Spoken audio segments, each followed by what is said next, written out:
लेकिन वृंदावन में एक बहुत सुंदर आश्रम था। वहाँ पे सीता, राम, लक्ष्मण, हनुमान की पूजा होती थी। तो गुरुजी जो थे वहाँ के बड़े जो महंत थे, जो संत थे, उनकी बहुत इच्छा थी कि वो कभी अयोध्या जाए और वहाँ पे जो है राम लल्ला के दर्शन करे, लेकिन कभी जा नहीं पाते थे क्योंकि आश्रम में इतना काम रहता था। तो उन्होंने एक बार उनके शिष्य को बोला कि भैया तुम आश्रम का टेक केयर करो और मैं गया अयोध्या भगवान का दर्शन करने के लिए। अब ये शिष्य बहुत नया था, उसको ज़्यादा दिन हुए नहीं थे जुड़ के, 1 साल हुआ होगा। तो बोला गुरुजी मैं कैसे करूँगा? बोला नहीं नहीं, तुमने देखा ना 1 साल मैंने कैसे किया, बस तुमको वही काम करना है। तो काम करने लगा और गुरुजी चले गए अयोध्या। और ये शिष्य धीरे धीरे काम शुरू किया आश्रम का, लेकिन आश्रम में मैन पावर कम था, तो प्रचार में भी उसको जाना पड़ता था, खाना भी उसे बनाना पड़ता था, मार्केटिंग भी उसे करना पड़ता था, सारे फाइनेंसेस भी उसे मैनेज करना पड़ता था। तो वो इतना भोला और गुरु के इंस्ट्रक्शंस के ऊपर में उसका इतना श्रद्धा था कि गुरु ने जब बोला है मुझे करना ही है और उसके लिए मैं किसी के भी हेल्प लूँगा। तो एक बार उसने क्या किया, जहाँ पे भगवान की जो दिव्य मूर्तियाँ है, अर्च विग्रह जो है भगवान की, उसने ऑल्टर के अंदर गया, भगवान को प्रणाम किया और बोला Hanuman ji if you don't mind, मैं आपसे एक बात करना चाहता हूँ। आप ऐसे दोनों हाथ जोड़ के यहाँ पे खाली ही बैठे हैं, थोड़ा सा आके मुझे मदद कर देंगे तो आपका क्या जाएगा? आप देख रहे हो ना मैं कितनी मेहनत कर रहा हूँ मेरे गुरु के लिए, मैं इतना, थोड़ा सा आप मदद कर दीजिए।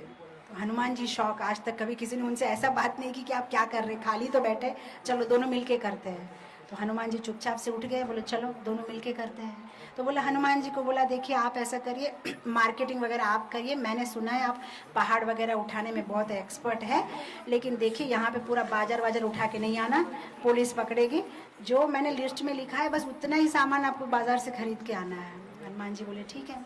अब जब हनुमान जी हेल्प करने लगे तो इसको बहुत मतलब आनंद आने लगा, और भी ज़्यादा काम करने लगा। फिर उसको एक दिन विचार आया कि लक्ष्मण जी क्या कर रहे हैं, वो तो खाली ही बैठे हैं। तो वो गए धीरे से ऑल्टर में प्रणाम किए और बोले लक्ष्मण जी देखिए गुस्सा मत होना, मैं पहले गुस्सा मत होना, मैं ये बोलना चाह रहा था कि आप तो नित्यानंद का रूप हो, आप तो बलराम का रूप हो, आप तो चाहते हो कि भगवान का नाम प्रचार हो, तो यहाँ बैठे बैठे क्या करेंगे? आप आइए क्लास दीजिए, मंदिर में थोड़ा भक्त लोग आते, आप बोलेंगे तो आपकी वाणी से सब भगवान की तरफ आकर्षण हो गए। पहले तो लक्ष्मण जी गुस्सा हुए, लेकिन जब उनको प्रेस करने लगे बोला ठीक है मैं आता हूँ। लक्ष्मण जी भी बैठ गए, अब वो क्लास देने लगे, हनुमान जी शॉपिंग करते थे, बहुत अच्छे से मंदिर का काम चलने लगा। और फिर एक दिन उसको ख्याल आया, बोला सीता देवी क्या कर रही है? तो अब सीता देवी के पास जाके बोलने की हिम्मत तो नहीं थी, वो सिर्फ जाके प्रणाम किया और सीता माता ने बोला मैं आ रही हूँ,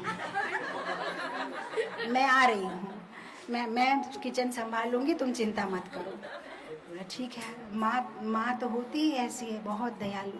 तो सीता माता किचन में सेवा करने लगी। अब जब सीता माता प्रसाद बनाने लगी तो ये तो इतना टेस्टी प्रसाद बन रहा है, आने वाले भक्त लोग भी बोल रहे और प्रसाद चाहिए और प्रसाद चाहिए। उस बहाने मंदिर में क्राउड बढ़ गया, प्रसाद भी अच्छा, क्लास भी अच्छा, लक्ष्मण जी क्लास दे रहे तो क्लास भी अच्छा है, तो बहुत आनंद हो गया। तीनों मदद करने लगे तो मंदिर में क्राउड बहुत बढ़ गया, डोनेशन बढ़ गया, प्रचार बढ़ गया। अब क्या करें? तो अब इस बार जब ऑल्टर में गए और राम जी को प्रणाम किए और बोलिए देखिए मैं आपको काम नहीं बोलना चाहता क्योंकि आप हमारे पूजनीय हैं, ये सारी सेवा आपके लिए ही हो रही है, लेकिन मुझे ऐसे ही दया आता है कि सीता जी नहीं है, लक्ष्मण जी नहीं, आपको बोर नहीं होता होगा ऐसे अकेले अकेले, तो इसीलिए मैं सोचता हूँ कि आपका टाइम पास करने के लिए अगर हो सके तो, क्योंकि आप अयोध्या के राजा थे, थोड़ा अकाउंट्स देख लीजिए मंदिर का, बस और कुछ नहीं चाहिए। मैं थोड़ा यहाँ पे बुक्स रख के जाता हूँ, थोड़ा अकाउंट्स वगैरह आप देख लीजिए। राम जी बोले ठीक है मैं अकाउंट्स देखता हूँ। और जब गुरुजी 1 साल के बाद आए आश्रम में, वो तो शौक हो गए, आश्रम इतना विस्तार बढ़ गया, लोग बढ़ गए, आश्रम फेमस हो गया। गुरुजी खुद पहचान नहीं पाए कि ये वही आश्रम है जो मैं छोड़ के गया था। और फिर गुरुजी ने शिष्य को पूछा कि भाई इतना अच्छा से आश्रम का प्रोग्रेस कैसे हो गया? और गुरुजी जब शिष्य से बात कर रहे हैं तो बात करते करते उन्होंने देखा में कौन है? नहीं कोई नहीं, सीता माता है। क्या? सीता माता खाना बना रही है? अरे ये कौन है उड़ के आ रहा है सामान लेके? नहीं हनुमान जी है, मैंने उनको भी काम पे लगा दिया। और गुरु के जो आंखों में से आंसू निकल रहे हैं और वो शिष्य को गले लगा लेते हैं, बोलते मैं तो सीताराम का दर्शन करने के लिए अयोध्या गया, तुमने यहाँ ही उनको बुला लिया। तो उसके मन में क्या था कि गुरुजी ने बोला है आश्रम को देखना है, प्रचार करना है, तो बस करना है, उसके लिए ठाकुर जी को भी काम बोलने के लिए तैयार हूँ।